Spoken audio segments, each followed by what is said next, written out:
Hi class 8 student. Today exercise 8.1 law of indices chapter को 8.1 exercise को म question solve गर्न गइरहेको छु. law of indices भन्ने टपिक को युनिट को म एक्सरसाइज सोल्भ गर्न गइरहेको छु. यो भनेको हाम्रो एउटा स्टुडेन्ट को भोलि एक्जाम भएर अब म यहाँ क्वेश्चन नंबर 1 देखि सोल्भ गर्छु. Let's say and write the answer quickly as law of indices as quickly as possible. अब हाम्रो यो मल्टिप्लाईमा के हुन्छ, पावरलाई जोडिन्छ. यसको पावर 1, यसको पावर के छैन 1 हुन्छ. So x power 2, x power 2, x power 1 कति हुन्छ त 3, x पावर 3. त्यस्तै डिभाइडमा के हुन्छ त माइनस हुन्छ y स्क्वायर. त्यस्तै पावरले के गरिन्छ मल्टिप्लाई गरिन्छ x 2 3 जा 6. त्यस्तै अब हाम्रो यो फेरि यो पावर छ है, x स्क्वायर y स्क्वायर को होल पावर कति छ त 2 छ. दुईटा लेखेको मल्टिप्लाई गर्छ x 2 2 जा 4, y 2 2 जा 4. अब कुनै पनि नम्बर को अथवा भेरिएबल को पावर 0 छ भने कति हुन्छ भ्यालु 1. नाउ अब यसमा पनि मल्टिप्लाई छ. यदि बेस सेम छ भने ल अफ इन्डिसेसमा के हुन्छ पावरले जोडिन्छ. पावर बेस ए लिने, पावर जोड्ने 2 and 3 5. अब डिभाइडमा के हुन्छ पावरले घटाइन्छ z, 5 बाट 2 घट्छ त कति हुन्छ 3, 3 पावर 3 पावर 3. फेरि यो y को y पावरले के गरिन्छ त मल्टिप्लाई गरिन्छ 2 3 जा 6. अब फेरि यो के त a को पावर के छैन भने 1, 2 1 जा 2. b को पावर 3 छ त 2 3 जा 6, b पावर 6. र कुनै पनि नम्बर को पावर 0 छ भने कति हुन्छ भ्यालु 1. त्यस्तै हाम्रो यहाँ पनि है मल्टिप्लाई छ. मल्टिप्लाईमा के हुन्छ भन्दाखेरि प्रोडक्ट ल अफ इन्डिसेस भन्छ यसलाई. प्रोडक्ट ल अफ इन्डिसेसमा के हुन्छ भन्दाखेरि बेस एउटा लिने, बेस हाम्रो पीपी बेस आयो, पावर के गरिन्छ दिन्छ त a प्लस b. त्यस्तै डिभाइडमा चाहिँ के हुन्छ त हाम्रो डिभाइड हाम्रो के हुन्छ त बेस एउटा लिने र के हुन्छ पावर घटिन्छ a माइनस b. त्यस्तै p को p पावरले मल्टिप्लाई गर्ने a इन्टु b ab. त्यस्तै यो x को x पावरले p into m pm. त्यस्तै y q into m qm. र हेर्नुस् त x प्लस 2 को होल पावर कति छ त 0, answer 1. Now questions number 2 let's use the law of negative index भन्छ. अब नेगेटिभ इन्डेक्स ल भन्छ यसलाई है. ल अफ नेगेटिभ इन्डेक्स भनेको नेगेटिभ भनेको पावर माइनस हुन्छ र कुनै पनि भेरिएबल होस् चाहे नम्बर होस् यदि त्यसको पावर नेगेटिभमा छ भने हामीले 1 बाई गरेर लेख्नुपर्छ. 1 बाई गरेर अब के छ त x स्क्वायर लेखिदिनुस् भइहाल्यो. त्यस्तै यहाँ पनि अब हेर्नु त ल, अब यो हाम्रो 1 को त यो 1 छँदैछ यो है, यो 1 को 1 त छँदैछ है. अब यसको पनि हामीले के लेख्नुपर्छ 1 बाई a क्युब है. यसको हामीले के लेख्नुपर्छ त 1 बाई a क्युब. अनि ठाउँ छैन यहाँ म लेख्छु.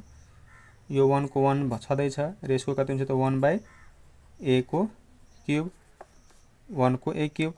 अब यसरी कति भइहाल्छ त हाम्रो यसलाई यदि तपाईँले यसलाई सोल्भ गर्नुभयो भने यहाँ यदि तपाईँले सोल्भ गर्नुभयो भने 1 बाई a क्युब यसलाई सोल्भ गर्नुभयो भने 1 को हैन इन्टु अब के हुन्छ त a क्युब माथि जान्छ र मुनि 1 क्यान्सल a क्युब. त्यही भएर यसको डाइरेक्ट एन्सर कति हुन्छ त a क्युब हुन्छ है. अब हामीले यहाँ 1 by a power minus 3, 1 by x power minus 4 हैन. जब यसको a क्युब हुन्छ भने यसको पनि कति हुन्छ त x स्क्वायर फेरि x4. यसरी नै सोल्भ गर्नुस् है. जसरी मैले सोल्भ गरेको छु त्यसरी नै सोल्भ गर्नु ल.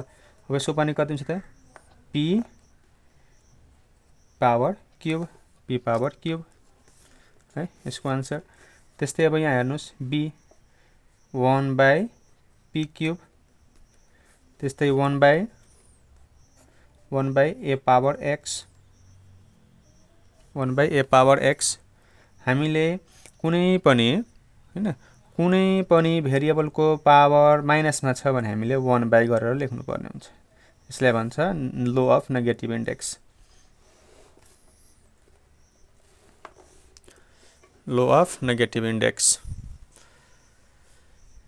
क्वेसन्स नम्बर 3 को म अलरेडी म गरिदिएकै छु है। क्वेसन्स नम्बर 3 को म अलरेडी यहाँ गरेको छु, तपाईहरुले हेर्नु होला। हेर्नु त ल, यदि x को पावर कति छ त 1/2, x पावर 1/2 छ भने सिधै त्यसको हामी कसरी लेख्छौँ त x लेख्छौँ है। x र 2 को पावर के 3 को पावर 2/3 छ भने यसलाई हाम्रो के त क्युब रुट दिएर हामीले 3 क्युब रुट दिएर हामीले 3 को पावर 2 दिनुपर्ने हुन्छ। अब यो कसरी हुन्छ एउटा मैले देखाउँछु तपाईलाई। जस्तै यहाँ मानौ, जस्तै हाम्रो मानौ ल यो क्युब रुट हो है, यो क्युब रुट हो र यहाँ हाम्रो 2 छ है, हाम्रो क्युब रुट हो र अर्को हाम्रो मानौ 2 को पावर मानौ 2 नै छ है, 2 को पावर 2 नै छ, क्युब रुट भयो। 2 को पावर 2 छ भने यसलाई हामीले क्युब रुटबाट निकाल्नु भने कस्तो हुन्छ भन्दाखेरि यो 2 है, यो 2 को स्क्वायर इन्टु यो चाहिँ कति हुन्छ त 1/3, 1/3। अब 2 कहाँ जान्छ, माथि जान्छ, यो 2 को 2 भयो, 2 माथि कहाँ जान्छ त 2 1 जा 2, तर कति त 3 हो। हामीले के त यस्तैलाई चाहिँ के त हामीले यसरी क्युब रुटमा लेख्नुपर्ने हुन्छ है। अब हाम्रो यहाँ चाहिँ हेर्नु a को पावर m/n, a को पावर m/n छ भने के हुन्छ त n क्युब रुट के रे स्क्वायर रुट दिएर n माथि जान्छ है। यस्तो सजिलो तरिका भन्छु म। मुनिको चाहिँ यहाँ लेख्नु र a को पावर m है। अब यहाँ पनि कति छ त क्युब रुट के रे स्क्वायर रुट 3 छ, स्क्वायर रुट 3। अब स्क्वायर रुट 3 लाई तपाईले यसरी निकाल्नु भयो भने स्क्वायर रुट 3 लाई जस्तै मानौ यहाँ स्क्वायर रुट 3 छ, स्क्वायर रुट 3 छ, यो के हो त स्क्वायर रुट हो। यदि यहाँ 3 दिएको भए क्युब रुट हुन्थ्यो, केही दिएको छैन स्क्वायर रुट हो। यसले तपाईले निकाल्नु भने कति हुन्छ 3 को 3, 3 को 3। अब यो कति हुन्छ त 1/ कति त 2 हुन्छ है। त्यही भएर हामीले डाइरेक्ट के त 3 को पावर 1/2। त्यस्तै यसलाई पनि हामीले 5 को पावर कति त 2/3 है। अथवा के हुन्छ भन्दाखेरि भित्र पावर छ भने माथि 2 लेख्नु, यताको दिएकोलाई 3 लेख्नु। अब यहाँ पनि a को माथि y लेख्नु, यहाँ तल चाहिँ x लेख्नु है। a को a नै भयो, y चाहिँ माथि भयो, x चाहिँ तल आउँछ है। यसरी चाहिँ बुझ्नु होला।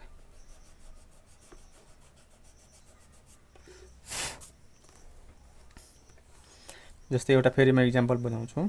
जस्तै यसकै लागि हेर्नुस्, यसकै लागि यहाँ कति छ 5 को स्क्वायर अनि यो कति हो 3 हो।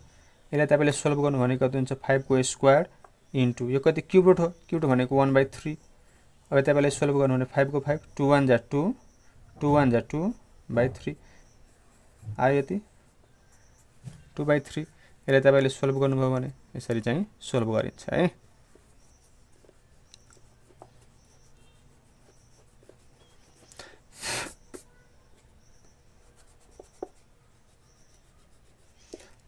ल अर्को हाम्रो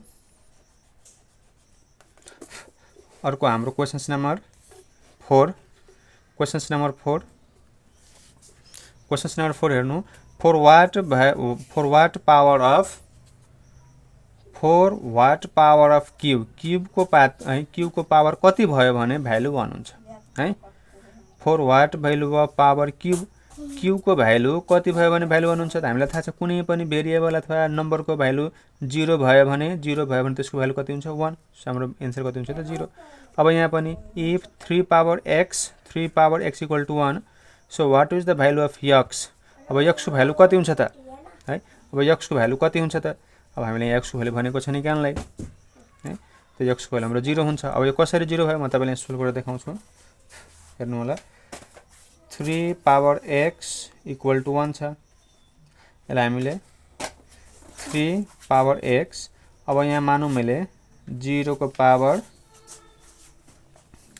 0 पावर भन्छ 1 को पावर ल 3 को पावर मैले 0 दिएँ है।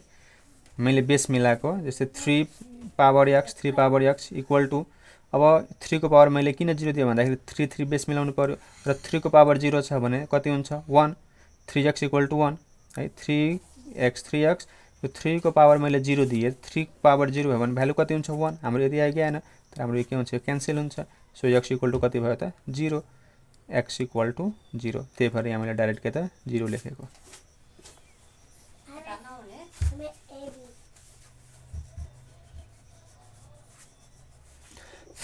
ल त्यस्तै अब for what value of 5x into 5 power minus x कति हुन्छ। अब यसले तपाईँले सोल्भ गर्नुभयो भने 5 power x into 5 power minus x एउटा बेस लिनुहोस् 5 र 5 वटा बेस लिनु। अब पावरले के गरिन्छ जोडिन्छ x अनि प्लस माइनस माइनस x कति हुन्छ त 5 को पावर 0 इक्वल टू 1 कति भयो हाम्रो आन्सर त 1 त्यही भएर मैले आन्सर 1 लेखेको है। हाम्रो यो आन्सर कति छ त 1।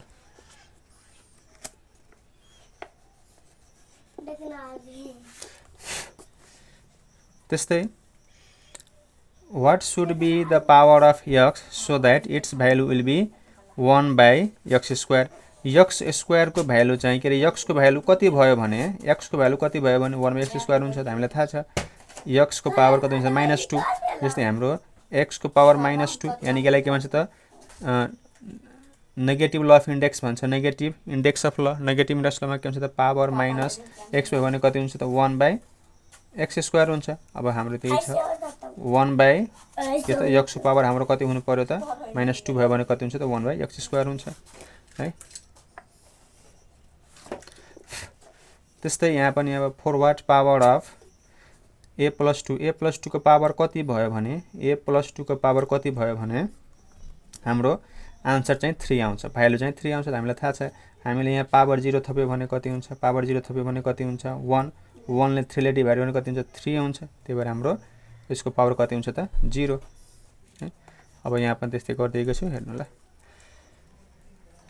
नाउ क्वेशन्स नम्बर 5 म अब क्वेशन्स नम्बर 5 म अब कपीमा गर्छु है कपीमा गर्छु क्वेशन नम्बर 5 हजुरहरूले अब कपीबाट हेर्नु होला ल।